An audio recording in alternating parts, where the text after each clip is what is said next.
Magandang umaga po sa bawat isa.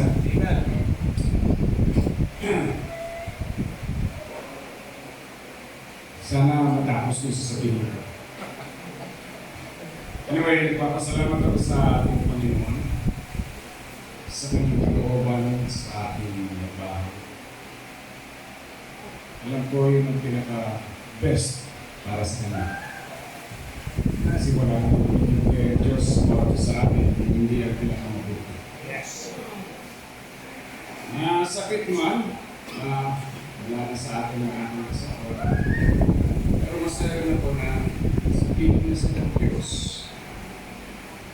wala na siyang pinoproblema, wala na siyang dinaramdaman sa akin. Tunay nga na mabait ng asawa ko. Nagpapasalamat ako sa Diyos dahil naging parte siya ng buhay ko.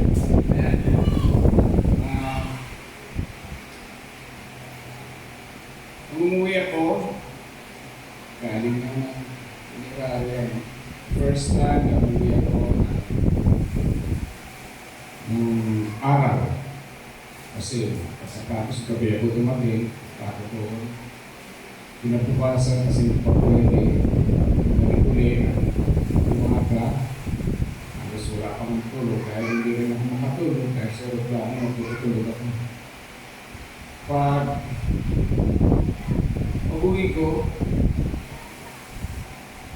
ay parang black and white ang tingin ko sa loob ng bahay. Walang kulay. Kasi parang yung kulay ay umalis na. Kayo po man, kailangan ka.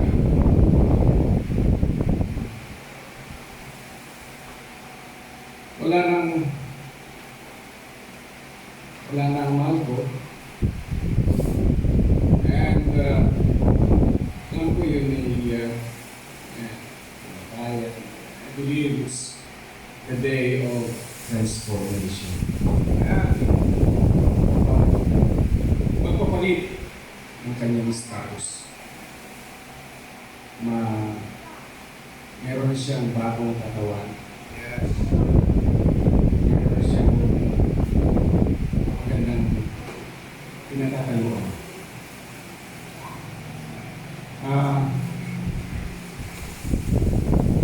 So many things na masasabi ko para sa asawa. Wish ko siya.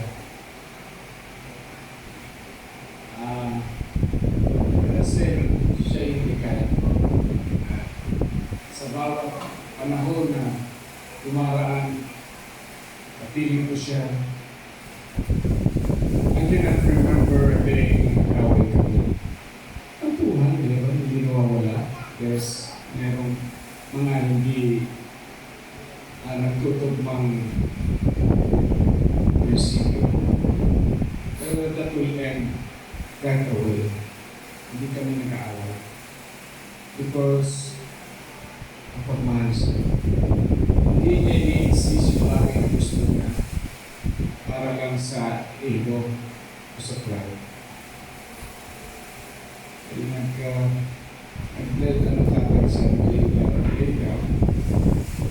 Bibigay kagad siya para wala na kami pag-usapan. In the same way, ganun din naman ako.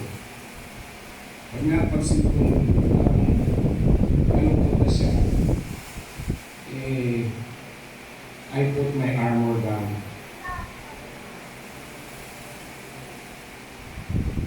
Ayaw kong nag-iuwang mga patak sa mga.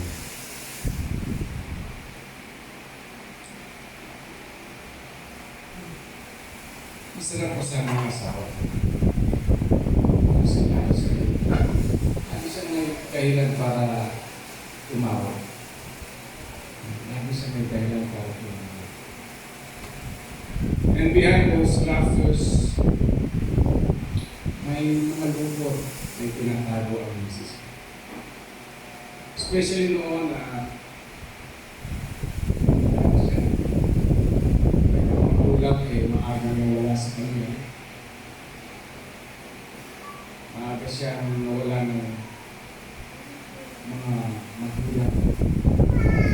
Nakakilala kami, nag-iisa na siya sa buhay. At kahit gano'n masayahin siya, napangin siya sa buhay.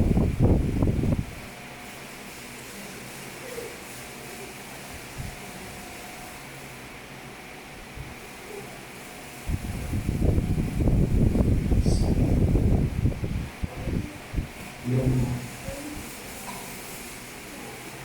mga taon ng pagsasama namin, siya doon muna may trabaho ako. And talagang masikap siya, matyaga. At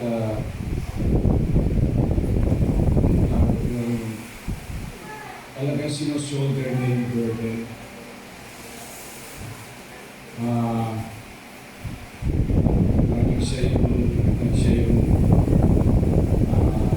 Kasi wala akong trabaho. So, siya yung nagkaan ng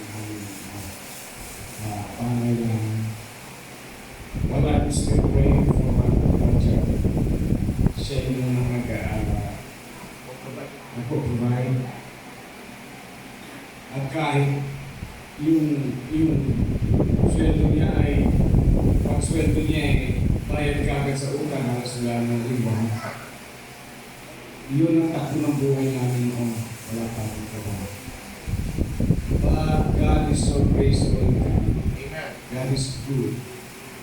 Na hindi namin may paliwanag kung paano yung things nag-limit. Yung aming pangailangan. Hindi namin napapansin na kami sa lahat. Yung dumarating. Nakapamasyal pa kami. Pero yung kung kukumputin mo, parang hindi pwede. God works in so many mysterious ways.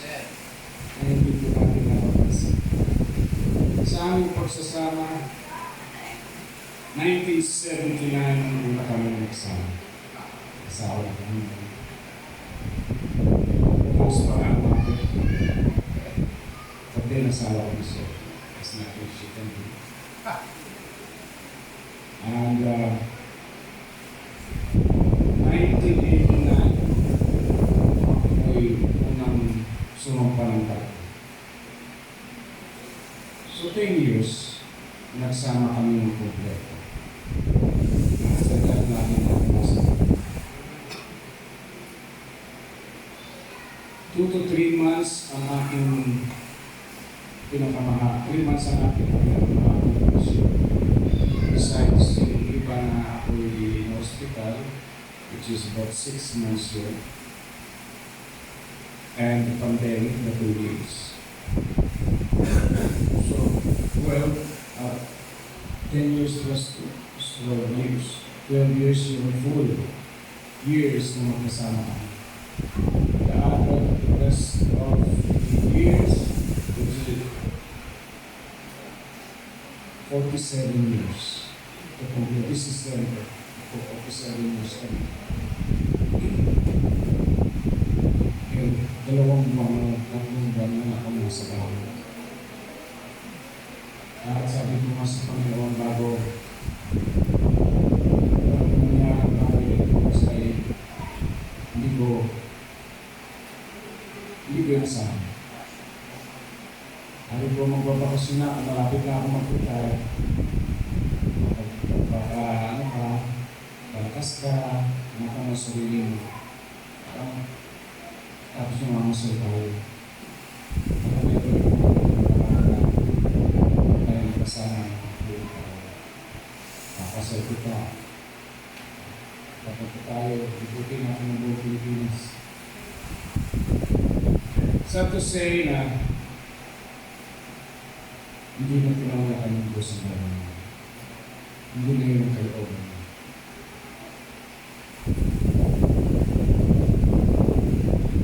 Kagaya ng misis ko. Labiro, tawa, pero sa likod naman kayo katawa. May mga kalungkutan. At kami lang dalawa ang nag-uusap ako sa kanya. Kaya nga,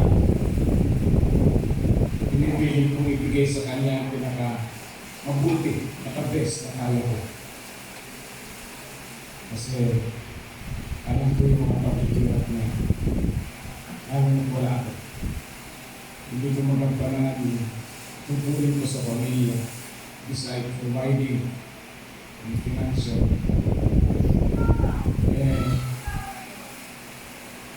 Kinukomfort ko na lang siya, hindi na lang siya tutulungan.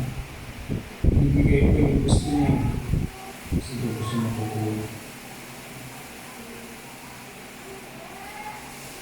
Anyway, salamat sa Panginoon.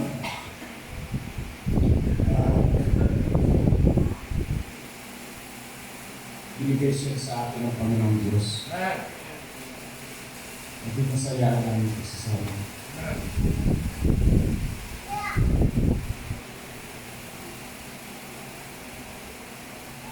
Salamat po tayo.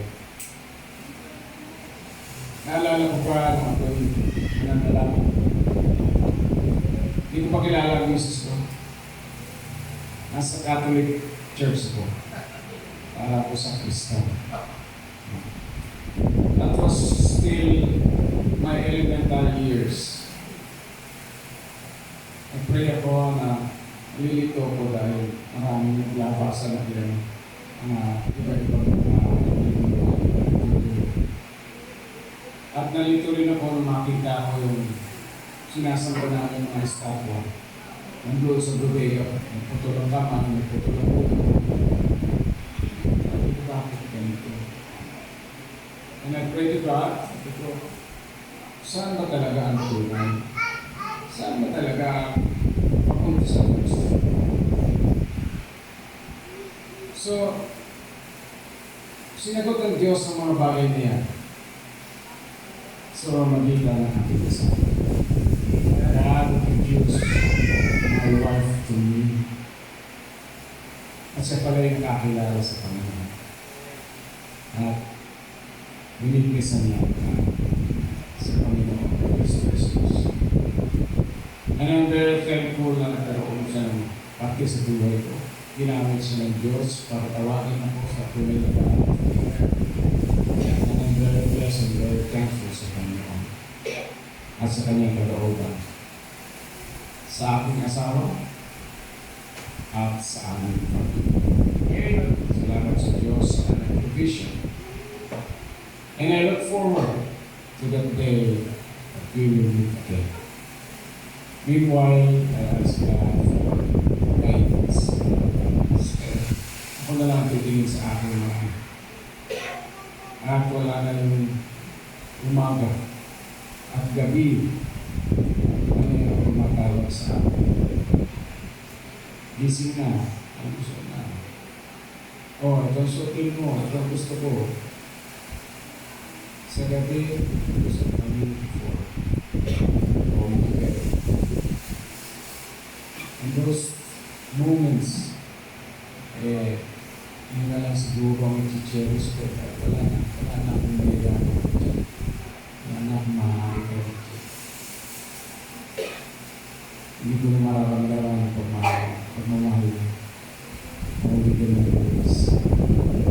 Pero, ipapasalamat ako sa Diyos sa mga bagay. Those things, kahit kalooban niya na sa kanila kalooban at sa mga tao na nagmahal sa kanya, nagmahal sa pamilya, gusto ko magpapasalamat sa inyong pagmamahal sa pagtulong niyo sa amin sa panahon ito.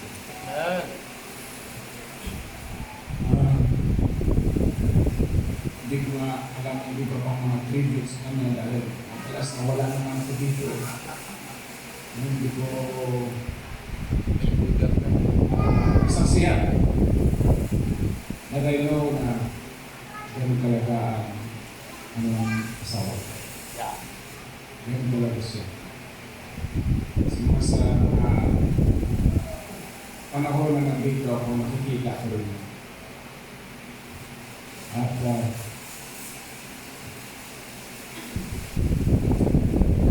I must go on. Tulungan na lang kami ng Panginoon. Salamat po, salamat sa Panginoon. Sa Panginoon po, Panginoon.